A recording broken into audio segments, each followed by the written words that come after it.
बिस्मिल्लाहिर्रहमानिर्रहीम। अस्सलाम वालेकुम नाज़रीन, जुग्राफियाई सियासत में वखान के क्या असरात होंगे और चीनी सरमायाकारी से हम कैसे फ़ायदा हासिल कर सकते हैं, इंपोर्ट एक्सपोर्ट के हवाले से भी बात करेंगे और साथ ये भी बात करेंगे मरीम नवाज़ साहिबा ने जो दौरा किया है चीन का, उस हवाले से भी डिस्कस करेंगे। हमारे साथ तजिया निगार आमिर अली साहब मौजूद हैं। सर कैसे हैं?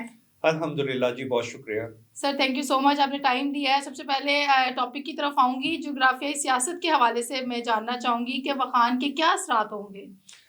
जी, जियोपॉलिटिकल सिचुएशंस जो हैं वो बड़ी तेज़ी से चेंज हो रही हैं। ठीक है। तो वाखान एक ऐसी स्ट्रिप थी, ये एक स्ट्रिप है और हुँ, इसकी किसी जगह पे अगर 60 किलोमीटर वाइड हो जाती है तो किसी हुँ, जगह पे इसकी लेंथ ऑलमोस्ट कोई 170 किलोमीटर, मुख्तलिफ इसके बारे में आ रहा है लेकिन ऑलमोस्ट इतनी है। ठीक और है, जब ये नैरो होती है तो ये 14-16 किलोमीटर तक नैरो हो जाती है। ये बेसिकली एक घाटी है ठीक है। और इसको जो है ब्रिटिश इंडिया और रशिया जब हुँ, अपनी पूरी पावर में था तो उस वक्त एक बफर जोन के तौर पे इस जगह को एक आइडेंटिफाई किया गया था। हुँ, अगर आप नक्शे में देखें तो ये एक स्ट्रिप है कैसे सीधी निकली हुई, ठीक है। जो कि बेसिकली चार मुल्कों को मिला रही है: हुँ, चाइना, ताजिकिस्तान, एक अफगानिस्तान और एक पाकिस्तान। ठीक है। तो Wakhan was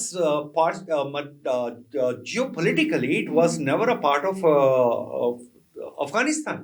So when the Britishers they made a decision that they will create a buffer zone between Russia, and that time Tajikistan was under the Russian occupation. So they actually did what they created a buffer zone between Russia and Anglo India. हुँ, उस वक्त India पे अंग्रेज हुकूमत कर रहे थे, तो इस बात से बचने के लिए कि there is no direct conflict hmm, between these two countries, hmm, तो पहले उन्होंने अफगानिस्तान को एज अ बफर जोन लिया एंड देन ताजिकिस्तान। और चूंकि हमारी ये जो इलाका है मालाकंड का, ये बड़े हुँ, क्लोज है, बिल्कुल। तो यहाँ से और कहते हैं कि लाइट्स आप देख सकते हैं थ्रू द एरिया के उस घाटी के उस साइड पे, हुँ, और वो ताजिकिस्तान की लाइट्स हैं। तो इसका ये geopolitically it was hmm, always a part of हमारा जो इलाका है हुँ, उसका था, और मालाकंड डिवीजन का। और ये एक बफर जोन जनरेट किया गया जिसे बाद में अफगानिस्तान ने कहा जी okay Wakhan is hmm, belongs to us,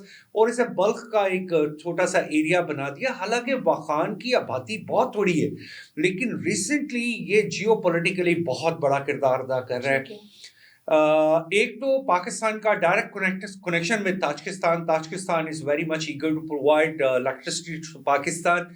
और वो तो कह रहे हैं कि हमसे 2-2.5 सेंट में पर वॉट आप बिजली ले लें। अगर अच्छा। पाकिस्तान को 2-2.5 सेंट पर वॉट बिजली मिल जाती है हुँ, हुँ, तो आप ये समझे कि Pakistan with in a year और 2 ईयर अपने फाइनेंशियल क्राइसिस से निकल आता है। और बिल्कुल। ये लंबी भी बात नहीं है, हुँ, क्योंकि आपका जो डेफिसिट है वो सारे का सारा तो आप आज भी कैपेसिटी पेमेंट्स में कर रहे हैं। हुँ, हुँ, और अगर आपकी कैपेसिटी पेमेंट्स भी चले वही रहती हैं, आपकी इंडस्ट्रियलाइजेशन शुरू होनी है, hmm, you are a short of power. बिल्कुल। तो ताजिकिस्तान आपके पास एक बहुत बड़ा सोर्स है कि वो आपको डायरेक्ट अगर लिंक हो जाता है तो वो पाकिस्तान तक उसकी ट्रांसमिशन लाइंस आ जाती हैं। तो आप ये समझिए कि हुँ, पाकिस्तान की तकदीर बदल जाएगी। बिल्कुल। ये एक गेम चेंजिंग आइडिया। और पाकिस्तान की आर्मी ने they retrieve uh, their area, I should this use this word, they retrieve their area. और हुँ, उन्होंने अगर वहां पे अपनी कोई पोस्टें बनानी है तो ये पाकिस्तान का हक है कि वो पाकिस्तान वहां पे पोस्टें बना सकता हुँ, है। Hmm, in the meanwhile China भी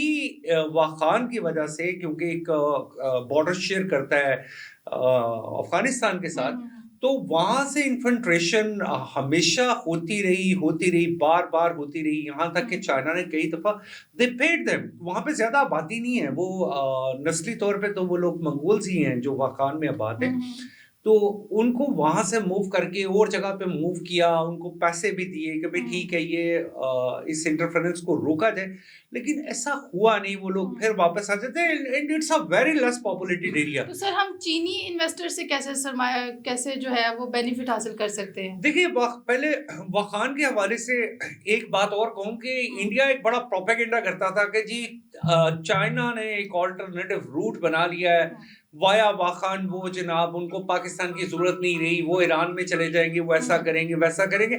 मैं तब भी ये कहता था कि ये सारी बातें जो है ये बिल्कुल बेकार है, हुँ, क्योंकि CPEC is is a reality. I should use this word that CPEC is a reality.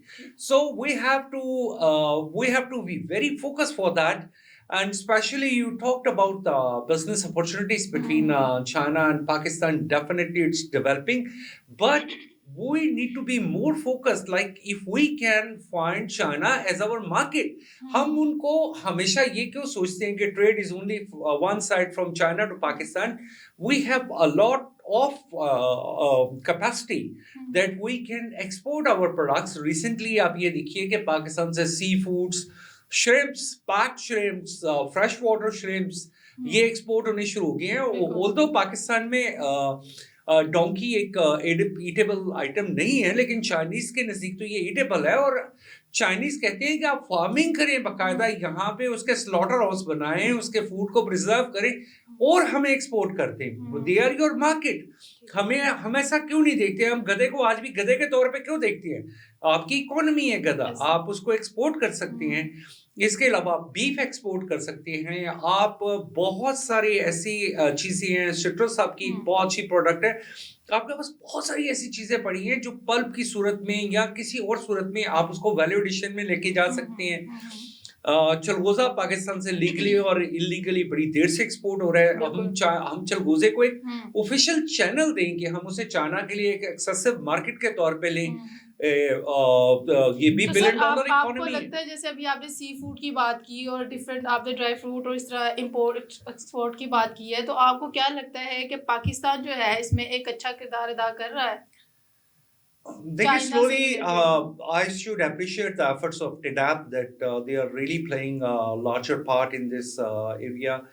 They have arranged some exhibitions. They have attracted the Chinese customers to come over to Pakistan and to find out a market, to source the market, because Pakistan market really have a lot of things that we can bring it to the value addition and we can export it to China. China is such a huge consuming market. No doubt. I always want to tell to my audience, like only for the beef they are importing for more than $18 billion. Is that we are in a position that we can export the beef only if we fulfill their demand for the beef, and our budget deficit will be in a normal situation. So what we exactly need to do, that we have to find our resources. हम क्या बेच सकते हैं, हम उन्हें क्या दे सकते हैं. मैं जब भी चाइना की बात करता हूँ, although लोग मुझे कहते हैं कि you favor the China, I favor China. That's okay because China is my favorite country. But sir China ने बहुत ज्यादा तरक्की की है और उसने अपने आप को बहुत आगे ले गया है. देखिए within last 30 years उन्होंने अपनी 85 to 90% पॉपुलेशन को जो है ना बिलो पॉवर्टी लेवल से उन्होंने उनको ले गए हैं एक बिल्कुल जिसे कहते हैं कि एक अपर स्टेज पे, यानी कि उन्होंने डेवलप्ड नेशन, एंड देयर पर capital income is now is more than $16,000. तो मैं बार बार फिर बताता हूँ कि पाकिस्तान की पर एनम इनकम $1,600 है. तो जब हम ये कहते हैं ना चाइना वहां से अपनी चीपर लेबर ले आएगा, चाइना वहां से अपनी चीपर लेबर ले आएगा, ये हम लोगों की खाम ख्याली है. चाइना के पास चीपर लेबर अवेलेबल ही नहीं है. अब चाइना में मैन पावर ही अवेलेबल नहीं है. वो तो अब हाई एंड लेबर यानी कि आईटी प्रोफेशनल्स को और डॉक्टर्स को, इनको उन्होंने बाकायदा अपने पास जॉब्स देनी शुरू कर दी हैं, ऑफिशियली जॉब्स देनी शुरू कर दी हैं कि आप लोग चाइना में आए और आके यहाँ के चाइना की इकोनॉमी में अपना पार्ट प्ले करें. तो सर क्या कहना चाहेंगे कि क्या वखान सीपीईसी को मुतासिर करता है? वखान की एक पाकिस्तान की चूंकि वहां पे अब पोस्टें बन गई है, तो ये शारा कुराक्रम अभी in the past it happen कि चाइना से जो सामान आता था तो वो वखान वाली साइड से, उस साइड से कुछ लोग आते थे, उन काफिलों को लूटते थे और चले जाते थे. अच्छा. तो इस सिचुएशन ने उस शारा कुराक्रम को this action have protected the highway of Kurakram, and it will play a very vital role in the future for the and not only the economy of Pakistan, China, Tajikistan, even for the Afghanistan, we have a lot of opportunities to share together. So let's make the cake bigger and then share it together. ज़बरदस्त sir, बिल्कुल सही बात की है। Sir मैं यहाँ पे अभी मैंने स्टार्टिंग में एक सवाल भी मेरा आपसे है कि मरीम नवाज़ साहिबा ने भी दौरा किया, तो क्या कहना चाहेंगे सीपैक के हवाले से? इसके हवाले से भी कुछ बताइएगा और क्या आपको लगता है कि जिस तरह से मरीम नवाज़ साहिबा ने दौरा किया है, तो आपको क्या लगता है फ्यूचर में क्या प्लान्स होंगे?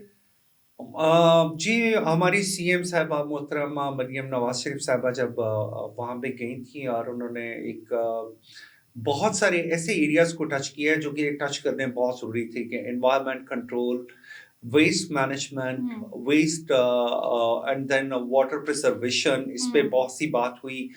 और उसके अलावा मेडिकल साइड पे, इरिगेशन साइड पे, ये बेसिक सेक्टर्स हैं। हम सिर्फ ये समझते हैं कि अगर कोई बाहर गया है तो वो बाहर से कोई इमदाद ले आया है तो ही it is a successful tour, ऐसा नहीं है। ऐसा नहीं। आप उनके साथ टेक्नोलॉजी शेयरिंग पे जा रहे हैं, आप उन्हें इनवाइट कर रहे हैं, uh, and we have a follow up for her tour to Pakistan, and that is really in a positive side. तो हुँ, मैं ये समझता हूँ कि ये एक बहुत बड़ी सक्सेस है हुँ, पाकिस्तान गवर्नमेंट की, पंजाब गवर्नमेंट की। हुँ, हुँ, और our other province should make it a role model. हमारा कॉन्स्टिट्यूशन इजाजत देता है कि uh, why not Sindh, Baluchistan, GB और KPK, uh, they all have this privilege, they can make their decisions. उनके हुँ, उन सब के पास कॉन्स्टिट्यूशन में हुँ। राइट्स हैं कि वो अपने एरिया को, अपनी ट्रेड को, अपने बायलैटरल रिलेशंस को डेवलप कर सकते हैं। डेवलप कर सकें, बिल्कुल ठीक है। तो सर क्या पाकिस्तान अपने तज़ावुराती मामलात के लिए चीन की तरफ झुकाव रखता है इस मामले में?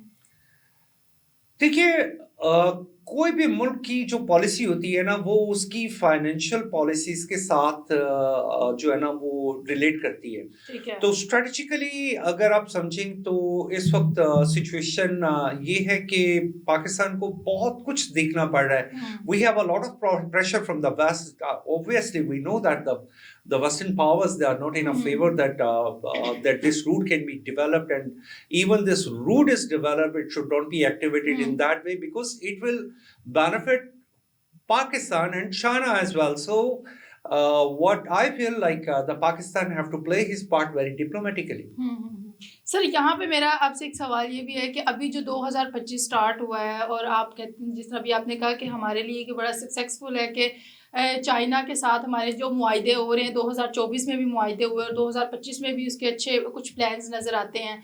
तो आपको लगता है कि 2025 में जो महँगाई है वो बहुत ज़्यादा हो गई है और जो अनएम्प्लॉयमेंट है वो भी बहुत ज़्यादा हो गई है। आपको क्या लगता है कि जिस तरह से पाक चाइना दोस्ती है और हमारे ओवरसीज़ पाकिस्तानी भी हैं, इस हवाले से भी बताइएगा कि उन आम आवाम के लिए क्या अपॉर्च्युनिटीज़ निकल सकती हैं? देखिए, सीपैक एक तो डायरेक्ट एम्प्लॉयमेंट लेके आएगा, उस हुँ, डायरेक्ट एम्प्लॉयमेंट के साथ दूसरा फेस है उसका इनडायरेक्ट एम्प्लॉयमेंट। तो ठीक है। ये दो तरीके हैं जिससे एम्प्लॉयमेंट आपकी जो है वो इंजेक्ट होगी। ठीक है, ये हमारी अनएम्प्लॉयमेंट की प्रॉब्लम को पार्शली सॉल्व करेगा, ठीक है। पार्शली क्योंकि हमारी पॉपुलेशन जिस तेजी से बढ़ बढ़ रही है, रही है। I can't say it will totally sort out this hmm, problem, it will not.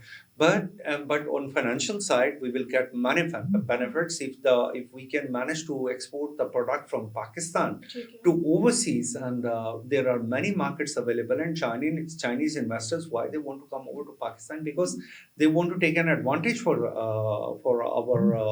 our labor hmm, and our geopolitical situation, geological situation. So I'm sure that Pakistan have a very brighter future hmm, in coming few years. इंशाल्लाह, इंशाल्लाह। Sir बहुत शुक्रिया, आपने हमें time दिया है और ये बहुत अच्छे टॉपिक पे बात की है और हमें हमारे देखने वाली आवाम को भी इस हवाले से इन्फॉर्म किया है। होप्स हो कि हमारे लिए ये मुआहदे और ये जो अपॉर्च्युनिटीज़ हैं हमारी आम आवाम के लिए भी बहुत ज़्यादा बेनिफिट और हमारे पाकिस्तान के मफाद के लिए भी बहुत ज़्यादा बेनिफिट साबित हों। इसी के साथ इजाज़त दीजिए। अल्लाह हाफ़िज़।